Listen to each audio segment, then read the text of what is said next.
ಜೊತೆಯಲಿ ಜೊತೆಯಲಿ. ಈಕೆ ಸ್ವಭಾವದಿಂದಲೇ ಒಂದು ಒಳ್ಳೆ ಜೀವಕ್ಕೆ ನೋವಾಗ್ತಾ ಇರೋದು. ಮನೆಗೆ ಬಂದ ಅದೃಷ್ಟ ದೇವ್ರನ್ನ ಇವರು ಅವಮಾನ ಮಾಡಿ ಕಳಿಸಿದ್ದಾರೆ. ಯಾರು ಅಂತ ಗೊತ್ತಾಯ್ತೇನಮ್ಮ? ಗೊತ್ತಾಯ್ತು ನನ್ನ ಅಳಿಯ.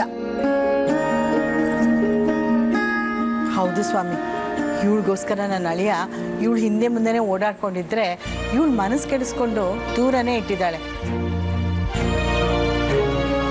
ಪಾಪ ನಿನ್ನೆ ಮನೆಗೆ ಬಂದ್ರೆ ಬಾ ಅಂತ ಒಳಗೂ ಕರೀಲಿಲ್ಲ, ಒಳಗೂ ಸೇರಿಸ್ಲಿಲ್ಲ. ಸಮಸ್ಯೆ ಮೂಲ ಇರೋದು ಇಲ್ಲೇನಮ್ಮ. ಒಳ್ಳೆ ಮನುಷ್ಯನಿಗೆ ತೊಂದರೆ ಕೊಟ್ರೆ ಆ ಭಗವಂತ ಬಿಡ್ತಾನ? ಫುಟ್ಬಾಲ್ ಆಡಿಸ್ಬಿಡ್ತಾನೆ. ಅವನು ಒಳ್ಳೆ ಮನುಷ್ಯ ಅಂತ ನಿಮ್ಗೆ ಹೇಗೆ ಗೊತ್ತು?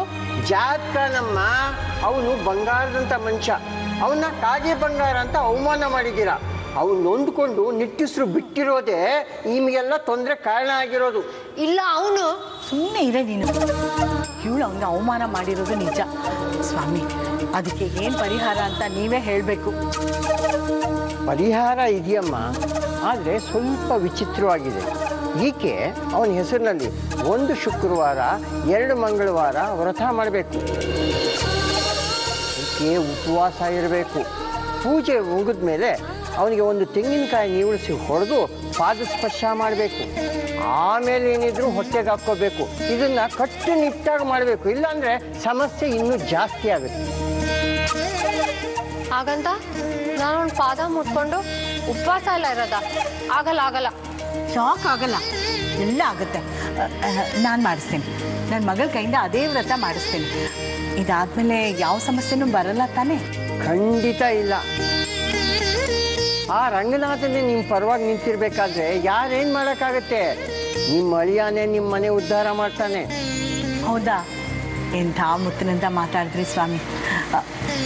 ಶಾಲಿನಿ, ನಿನಗೆ ನಿಮ್ಮ ಅಮ್ಮನ ಮೇಲೆ ಪ್ರೀತಿ ಇದ್ರೆ ಈ ವ್ರತ ಮಾಡ್ತೀಯ. ನೀವು ಮಾಡಲ್ಲ ಅಂದರೆ ನಾ ಮನೆ ಬಿಟ್ಟೆ ಹೊಟ್ಟೋಗ್ತೀನಿ. ಅಮ್ಮ ಸರಿ, ನೀನು ಹೇಳಿದ್ ಮಾಡ್ತೀನಿ.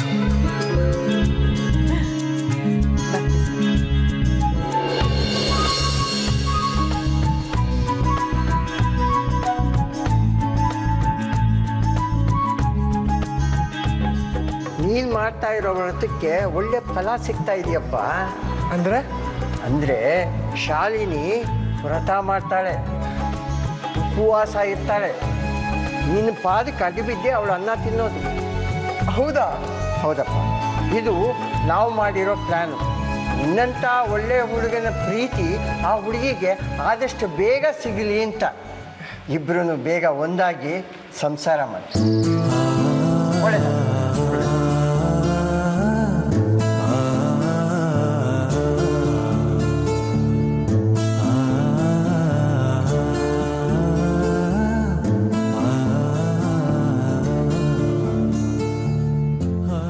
ನಾನೇ ಓಡಾಡ್ತಿದ್ಯಲ್ಲಪ್ಪ. ರೀ, ಏನು ಊಟ ಇಲ್ವಾ? ಯಾಕೆ? ಬೆಂಗಳೂರಲ್ಲಿ ಹೋಟ್ಲ್ ಬರೋಣ? ಅಯ್ಯೋ, ಹೋಟ್ಲೂಟ ನಂಗೆ ಆಗಲ್ಲ ಅಮ್ಮ. ಓ, ಯಾರೋ ದೊಡ್ಡ ಮನುಷ್ಯರು ದಿನಕ್ಕೆ 3 ಹೊತ್ತು ಹೋಟ್ಲ್ಗೆ ಅಂತ ಬೇಕಾಬಿಟ್ಟಿ ದುಡ್ಡು ಹಾಕ್ತಿದ್ರು. ಮನೆ ಅನ್ನನೇ ಮುಟ್ತಾ ಇರ್ಲಿಲ್ಲ. ಆ ದೊಡ್ಡ ಮನುಷ್ಯರಿಗೆ ಒಬ್ರು ದೊಡ್ಡ ದೇವತೆನೇ ಸಿಕ್ಕಿ ಅನ್ನದ ಬೆಲೆ ತಿಳಿಸ್ಕೊಟ್ಬಿಟ್ರಲ್ಲ.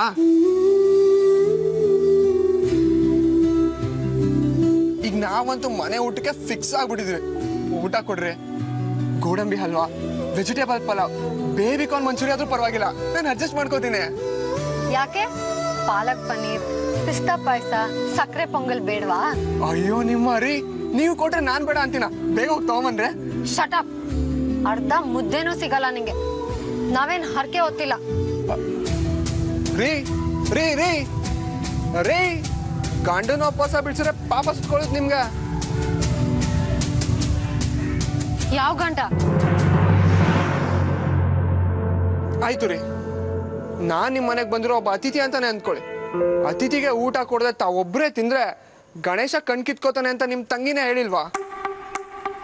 ನಾವ್ ಕುರುಡ್ರಾದ್ರೂ ಪರವಾಗಿಲ್ಲ, ಅಂತ ಪದ್ಧತಿನೆಲ್ಲ ಫಾಲೋ ಮಾಡಲ್ಲ. ಆಯ್ತು ಹೋಗ್ರಿ ರೀ. ಏನ್ ನೀವ್ ಒಬ್ರೇನಾ? ಅಂದ್ರೆ ನಿಮ್ ಮನೇಲಿ ಇನ್ನು 3 ಜನ ಹೆಣ್ಮಕ್ಳಿದ್ದಾರೆ, ಅವರಲ್ಲಿ ಯಾರಾದ್ರೂ ಒಬ್ರು ತಂದು ಕೊಡ್ತಾರೆ ಬಿಡ್ರಿ. ನಾನ್ ಬಿಡಲ್ಲ.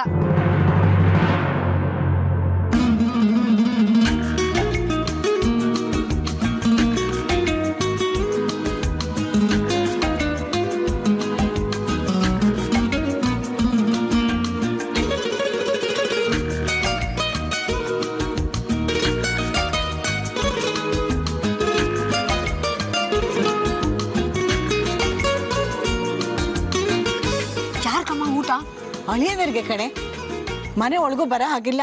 ಹೊರಗಡೆ ಏನಾದ್ರು ತಿಂದಿದಾರೋ ಇಲ್ವೋ, ದಾರಿ ಬಿಡು. ಸುಮ್ನಿರಮ್ಮ ಸಾಕು. ಅವನಾಗ್ಲೇ ಹೋಟ್ಲ್ಗೆ ಹೋಗಿ ಚೆನ್ನಾಗಿ ಬಾರ್ಸ್ಕೊಂಡ್ ಬಂದಿದ್ದಾನೆ. ಸುಳ್ಳು ಸುಳ್ಳು ಅತ್ತಮ್ಮ, ನಾನೇನು ತಿಂದಿಲ್ಲ. ಪ್ಲೀಸ್ ಬೇಗ ಕೊಡಿ. ಕೊಡ್ಬೇಡಮ್ಮ, ತುಂಬಾ ಶ್ರೀಮಂತರು ಅವರು. ನಮ್ಮಂತ ಬಡವ್ರ ಮನೆ ಅನ್ನ ಅವ್ರಿಗೆ ಇಷ್ಟ ಆಗಲ್ಲ. ಎಲ್ಲ ಆಗುತ್ತೆ. ಸ್ಮೆಲ್ ನೋಡಿದ್ರೆ ಬಾಯಲ್ಲಿ ನೀರ್ ಬರ್ತಿದೆ ಅತ್ತಮ್ಮ.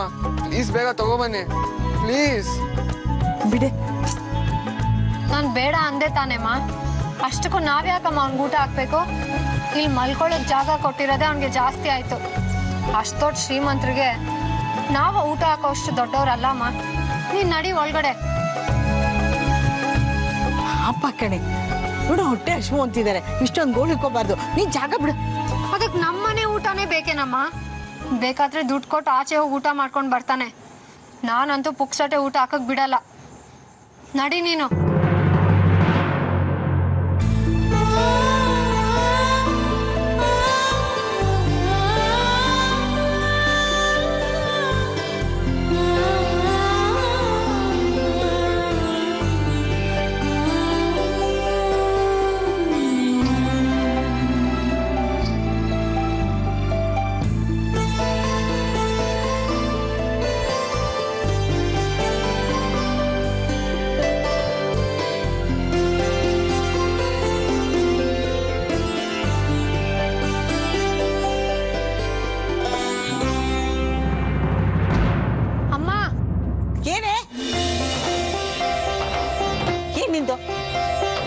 ಪುಕ್ಸಟೆ ಊಟ ಹಾಕಲ್ಲ ಅಂದೆ. ಹಂಗೂ ನಮ್ಮನೆ ಊಟನೇ ಬೇಕು ಅಂದ್ರೆ ದುಡ್ಡು ಕೊಟ್ಬೇಕಾದ್ರೆ ಊಟ ಮಾಡ್ಲಿ. ಅವನು ಹೊರಗಡೆ ಹೋಟ್ಲಲ್ಲಿ ಎಷ್ಟು ದುಡ್ಡು ಕೊಟ್ಟು ತಿಂತಾನೋ ಅಷ್ಟೇ ದುಡ್ಡು ಕೊಟ್ಟು ಇದನ್ನ ತಿನ್ಲಿ. ಅವಾಗ ನಮಗೂ ಲಾಸ್ ಇಲ್ಲ, ಅವನಿಗೂ ಅನ್ನದ ಬೆಲೆ ತಿಳಿಯತ್ತೆ. ಚೀನಿ, ನಿನ್ ತಲೆಗಿಲೆ ಕೆಟ್ಟಿದ್ಯಾ?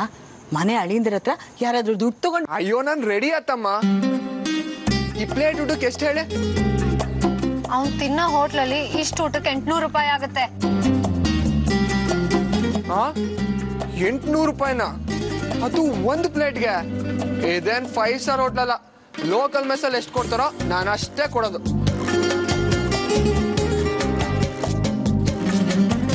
ಆಯ್ತು, 1 ಕಡಿಮೆ ಮಾಡ್ಕೊಂಡು 80 ರೂಪಾಯಿ ಕೊಡು. ಕೊಡು ಅತ್ಲಾಗೆ ತಿನ್ಲಿ.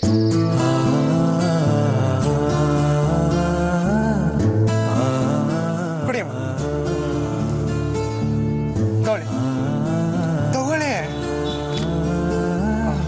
ಉಳಿದಿದ್ದೀನ ನಾಳೆ ತಿಂಡಿಗೆ ಹೊಸ ಹಾಕೊಳ್ಳಿ. ಉಪ್ಪಿನಕಾಯಿ ಹಪ್ಪಳ ಓಕೆ, ತಿಳಿಸಾರು ಪಲ್ಯನೇ ಇಲ್ಲ. ಮೆಸ್ಸಲ್ಲಿ ಕೊಡ್ತಾರಲ್ವಾ? ಅದು ಅಳಿಯಂದ್ರೆ ನಾಳೆಯಿಂದ ತಿಳಿಸಾರು, ಪಲ್ಯ, ಮೊಸರು ಎಲ್ಲ ಕೊಡ್ತೀನಿ ಅಂತ.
ದಿಶಾ, ಎಲ್ಲಿಗೆ ಹೋಗ್ತಿದ್ದೀರಿ ಇಷ್ಟೊತ್ತಲ್ಲಿ? ಅದು ಗೊತ್ತಿಲ್ಲ. ಗೊತ್ತಿಲ್ಲ ಅಂದ್ರೆ ಏನಾಯ್ತು? ಮಾತಾಡಿ. ಮಾತಾಡಕ್ಕೆ ಇನ್ನೇನು ಉಳ್ಕೊಂಡಿದೆ ಬಾವ. ಕರ್ಣನ್ ಡೀಟೇಲ್ಸ್ ಏನು ಗೊತ್ತಾಗ್ಲಿಲ್ಲ. ಅವನು ಊರೆಲ್ಲ ಇದ್ಕೊಂಡು ನನ್ನ ಅವಾಯ್ಡ್ ಮಾಡ್ತಿದ್ದಾನೆ ಅಂದ್ರೆ ನಾನು ಮೋಸ ಹೋಗಿದ್ದೀನಿ ಅಂತ ತಾನೆ. ಮನೇಲಿ ವಿಷಯ ಗೊತ್ತಾಗಿ ಕರ್ಣನೂ ಸಿಕ್ಕದೆ ಅತಂತ್ರವಾಗ್ಬಿಟ್ಟಿದ್ದೀನಿ. ಆಗ್ಲೇ ಅಕ್ಕಪಕ್ಕದ ಮನೆಯವರೆಲ್ಲ ಮಾತಾಡ್ಕೊಳಕ್ ಶುರು ಮಾಡಿದ್ದಾರೆ. ನನ್ನಿಂದ ಮನೆ ಮರ್ಯಾದೆ ಹಾಳಾಗಕ್ಕಿಂತ ಮುಂಚೆ ನಾನೇ ಎಲ್ಲಾದ್ರೂ ನಾಪತ್ತೆ ಆಗ್ಬಿಟ್ರೆ ಒಳ್ಳೇದಲ್ವಾ? ನೀ ನಾಪತ್ತೆ ಆಗ್ಬಿಟ್ರೆ ಮನೆ ಮರ್ಯಾದೆ ಉಳ್ಕೊಳುತ್ತಾ? ವಯಸ್ಸಿಗೆ ಬಂದಿರೋ ಹುಡುಗಿ ಮನೆ ಬಿಟ್ಟು ಹೋಗಿದ್ದಾಳೆ ಅಂತಂದ್ರೆ ಮನೆಯವರೆಲ್ಲ ತಲೆ ಎತ್ಕೊಂಡು ತಿರ್ಗಾಡಕ್ಕಾಗುತ್ತಾ? ಪ್ರತಿಮನ್ ಭವಿಷ್ಯ ಏನಾಗುತ್ತೆ ಅಂತ ಯೋಚನೆ ಮಾಡಿದ್ಯಾ ನೀನು? ಎಲ್ಲದಕ್ಕೂ ಎಸ್ಕೇಪ್ ಆಗೋದೊಂದೇ ಪರಿಹಾರ ಅಲ್ಲ ದಿಶಾ, ಇದ್ದು ಫೇಸ್ ಮಾಡ್ಬೇಕು. ನನ್ನ ಕೈಯಲ್ಲಿ ಏನೂ ಆಗ್ತಿಲ್ವಲ್ಲ ಬಾವ. ಯಾಕಾಗಲ್ಲ? ಕರ್ಣನ್ ಬಗ್ಗೆ ನಾನ್ ಡೀಟೇಲ್ಸ್ ಕಲೆಕ್ಟ್ ಮಾಡ್ತಾ ಇದ್ದೀನಿ. ನಾಳೆ ಅವ್ರ ಮನೆಗೂ ಹೋಗ್ತಾ ಇದ್ದೀನಿ. ಅವನಲ್ಲಿ ಸಿಕ್ಕೇ ಸಿಗ್ತಾನೆ ಅಂತ ನನಗೆ 100% ಗ್ಯಾರಂಟಿ ಇದೆ. ನಿನ್ ವಿಷಯ ಎಲ್ಲದನ್ನು ಮಾತಾಡ್ಕೊಂಡೇ ಬರ್ತೀನಿ, ಸರಿನಾ ಪುಟ್ಟ?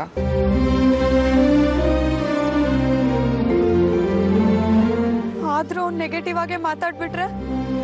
ನಾವು ಪಾಸಿಟಿವ್ ಆಗೇ ಮುಂದುವರಿಯೋಣ. ಎಲ್ಲೂ ನಮ್ಮ ಭರವಸೆನ ಕಳ್ಕೊಳ್ಳೋದೇ ಬೇಡ. ನ್ಯಾಯಕ್ಕೋಸ್ಕರ ಫೈಟ್ ಮಾಡೋಣ. ಆ ದುಡ್ಡಿರೋರ್ ಮುಂದೆ ನಮಗ್ ನ್ಯಾಯ ಸಿಗುತ್ತಾ? ಯಾಕೆ ಸಿಗಲ್ಲ? ಅವ್ರ ಹತ್ರ ದುಡ್ಡಿದ್ರೆ ನಮ್ಮ ಹತ್ರ ಪ್ರಾಮಾಣಿಕ ಪ್ರಯತ್ನ ಇದೆ, ನ್ಯಾಯ ಸಿಕ್ಕೇ ಸಿಗುತ್ತೆ. ಅದೇನ್ ಬೇಕಾದ್ರೂ ಆಗ್ಲಿ, ಎಷ್ಟೇ ಕಷ್ಟ ಬೇಕಾದ್ರೂ ಬರ್ಲಿ, ನಿನ್ನ ಕರ್ಣನ ಒಂದು ಮಾಡೋ ಜವಾಬ್ದಾರಿ ನಂದು. ಪ್ಲೀಸ್ ದಿಶಾ, ಅಲ್ಲಿವರೆಗೂ ನೀನ್ ಧೈರ್ಯ ಕಳ್ಕೊಬೇಡ, ಮನೆ ಬಿಟ್ಟು ಹೋಗ್ಬೇಡ. ಐ ಪ್ರಾಮಿಸ್ ಯು ದಿಶಾ, ನೀನ್ ಅಣ್ಣನ ಸ್ಥಾನದಲ್ಲಿ ನಿಂತ್ಕೊಂಡು ನಿನ್ನ ಕರ್ಣನ ಒಂದು ಮಾಡೇ ಮಾಡ್ತೀನಿ.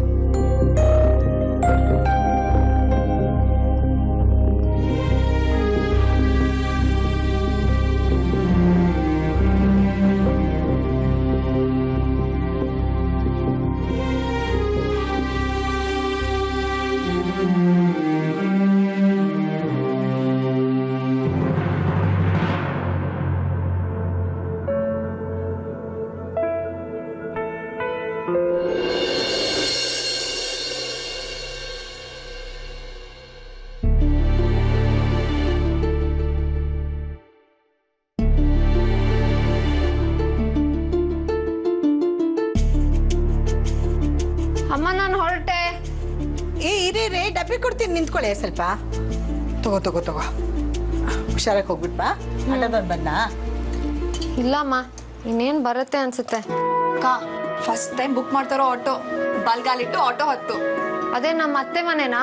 ಹಂಗಲ್ಲಕ್ಕ, ಈ ಬಲ್ಗಡೆ ಪಾದದಲ್ಲಿ ಇಷ್ಟ ದೇವತೆಗಳು ಇರ್ತಾರಂತೆ, ಎಡ್ಗಡೆ ಪಾದದಲ್ಲಿ ಅನಿಷ್ಟ ದೇವತೆಗಳು ಇರ್ತಾರಂತೆ. ಹೌದಾ? ಎಲ್ಲಿ ತೋರ್ಸು, ನಂಗೆ ಕಾಣಿಸ್ತಾನೆ ಇಲ್ಲ. ಪಾದದೊಳಗಿರ್ತಾರಂತೆ. ಈ ರಾಹುಗಾಲ ಯಮಗಂಡ್ ಕಾಲದಲ್ಲಿ ಎಡ್ಗಾಲಲ್ಲಿರೋ ದೇವತೆಗಳೆಲ್ಲ ಬಲ್ಗಾಲ್ ಬರ್ತಾರಂತೆ, ಗೊತ್ತಾ? ತೆಪ್ಪಗಿರೆ ಸದ್ದೇ ಇಲ್ಲ. ಎಲ್ಲಿ ಹೋದ? ಯಾರನ್ನೇ ಹುಡುಕ್ತಾ ಇದೀಯಾ? ನಾನ್ ಯಾರು ನೋಡ್ಲಿಮ್ಮ, ಮಳೆ ಬರುತ್ತಾ ಇಲ್ವಾ ಅಂತ ನೋಡ್ತಿದ್ದೀನಿ ಅಷ್ಟೇ. ಮಳೆ? ಯಾಕೆ ನಗ್ತಾ ಇದ್ದೀರಾ? ಅಲ್ವೇ, ನಮಗ್ ಬೇಕು ಅಂದಾಗ ಮಳೆ ಬರೋದಕ್ಕೆ ಇದೇನ್ ಮಲೆನಾಡೇನೆ? ಸರಿ ಸರಿ, ನಾನು ಹೊರಡ್ತೀನಿ.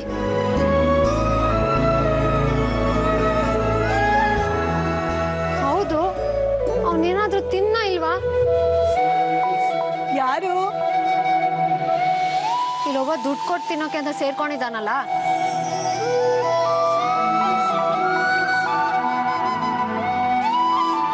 ಅವನ ಬಗ್ಗೆ ಯೋಚನೆ ಮಾಡೋಂಗಾಗ್ಬಿಟ್ಟೇನೆ ನೀನು. ನಾನ್ ಯಾಕೆ ಅವನ ಬಗ್ಗೆ ಯೋಚನೆ ಮಾಡ್ಲಿ? ಅರ್ಧ ಡಜನ್ ದೋಸೆ ತಿಂದಿರ್ತಾನೆ. ದುಡ್ಡು ಕೊಟ್ನಾ ಇಲ್ವಾ ಅಂತ ಕೇಳ್ದೆ. ಕೊಟ್ಟ ಕೊಟ್ಟ, ಕೈ ತುಂಬಾ ಕೊಟ್ಟ. ನೀನು ಹೊರಡು.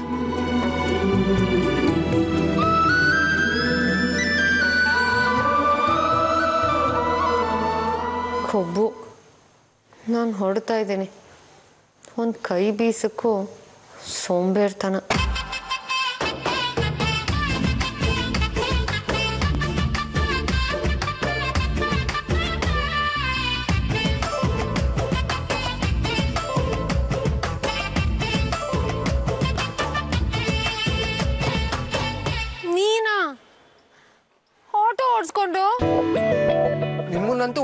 ಹೋಗಕ್ಕಾಗ್ಲಿಲ್ಲ, ಅದಕ್ಕೆ ಆಟೋನಾದ್ರೂ ಓಡ್ಸೋಣ ಅಂತ. ಬನ್ರಿ, ಡ್ರಾಪ್ ಮಾಡ್ತೀನಿ. ಬೇಕಾಗಿಲ್ಲ, ನಾನು ಬೇರೆ ಆಟೋ ಬುಕ್ ಮಾಡಾಗಿದೆ, ದುಡ್ಡು ಕೊಟ್ಟಾಗಿದೆ. ಹೌದಾ? ಅಯ್ಯಯ್ಯೋ, ನೀವು ಬುಕ್ ಮಾಡ್ಕೊಂಡ್ರೆ ಆಟೋದವ್ರ ಹೆಸರು ಗೊತ್ತಾ? ಇಲ್ಲ, ಅದನ್ನ ಕಟ್ಕೊಂಡು ನಿನ್ಗೇನು? ನಿಮ್ಮನ್ ಕಟ್ಕೊಂಡವ್ರದ್ದೇ ಹೆಸರು ಕಂಡ್ರೆ, ಅಭಯಶೇಖರ್ ಅಂತ. ವಾಟ್? ನೀನಾ? ನಾನೇ. ಬನ್ನಿ, ಡ್ರಾಪ್ ಮಾಡ್ತೀನಿ. ನಾನ್ ಬರಲ್ಲ. ಬನ್ರಿ, ಇಲ್ಲ ಅಂದ್ರೆ ತಿಂಗಳು ಪೂರ್ತಿ ದುಡ್ಡು ಕೊಟ್ಟಿದಾರಲ್ಲ, ಅದನ್ನ ಮರ್ತ್ಬಿಡಿ ಅಷ್ಟೇ. ಅಯ್ಯಯ್ಯೋ, ನಿಂತ್ಕೋ. ಒಂದಲ್ಲ, ಎರಡಲ್ಲ, 3,000. ಅಮ್ಮ, ಸುಮ್ಮನೆ ಇದೆ ಸಾಕು. ಅವನ ಮೇಲೆ ಕೋಪಕ್ಕೆ 3,000 ಲಾಸ್ ಮಾಡ್ಕೋತೀಯ. ಹೋಗಿ ಕೂತ್ಕೋ ಹೋಗು. ಅಕ್ಕ, ಸುಮ್ನೆ ದುಡ್ಡು ವೇಸ್ಟ್ ಮಾಡ್ಕೊಂಡ್ರೆ ಕುಬೇರ ಕದ್ದು ಕಿಟಕಿರಲ್ಲಿ ಹೋಗ್ಬಿಡ್ತಾನಂತೆ. ಕೆಮ್ಮೋನಾದ್ರೂ ನಮ್ಮೋನೆ ವಾಸಿ ಅಲ್ವಾ? ಹೋಗು, ನೀ ಹೋಗೆ. ಹೋಗು ಹೋಗು ಹೋಗು ಹೋಗು.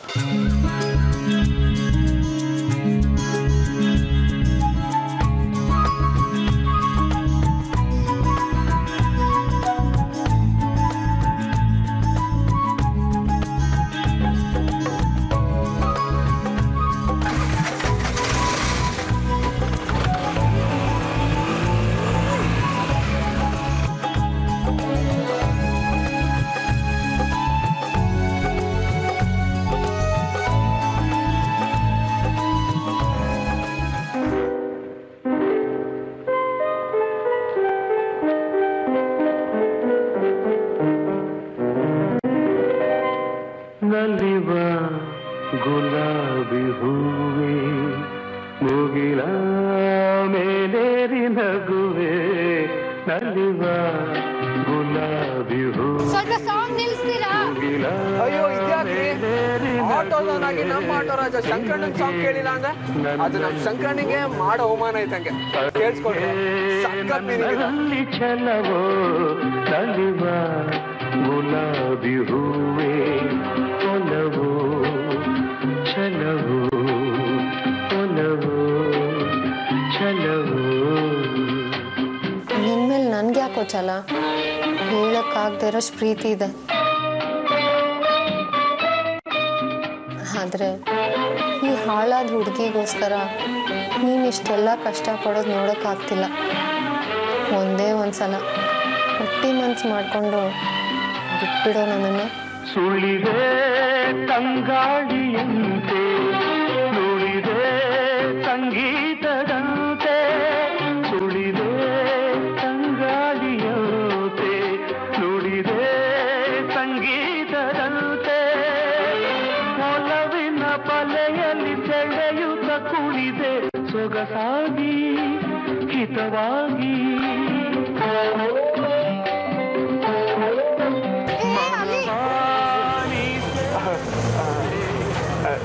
ರೋಡ್ ಮೇಲೆ ಜ್ಞಾನ ಇಟ್ಕೊಂಡು ಓಡ್ಸಕ್ಕಾಗಲ್ವಾ?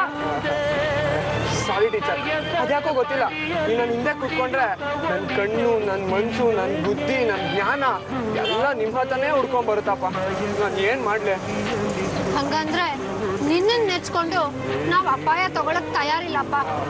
ಇಲ್ಲೇ ನಿಲ್ಸ್ಬಿಡು, ನಾನ್ ಬೇರೆ ಆಟೋದಲ್ಲಿ ಹೋಗ್ತೀನಿ. ಕೂತ್ಕೊಳ್ರೆ, ನಿಮ್ಗೇನೋ ತೊಂದ್ರೆ ಆಗಲ್ಲ ರೀ. ಅಂತ ಟೈಮ್ ಏನಾದ್ರು ಬಂದ್ರೆ ನನ್ನ ಜೀವ ಕೊಟ್ಟು ನಿಮ್ಮನ್ನ ಕಾಪಾಡ್ತೀನಿ. ಇನ್ನೊಂದು ವಿಷಯ ಗೊತ್ತಾ ನಿಮ್ಗೆ?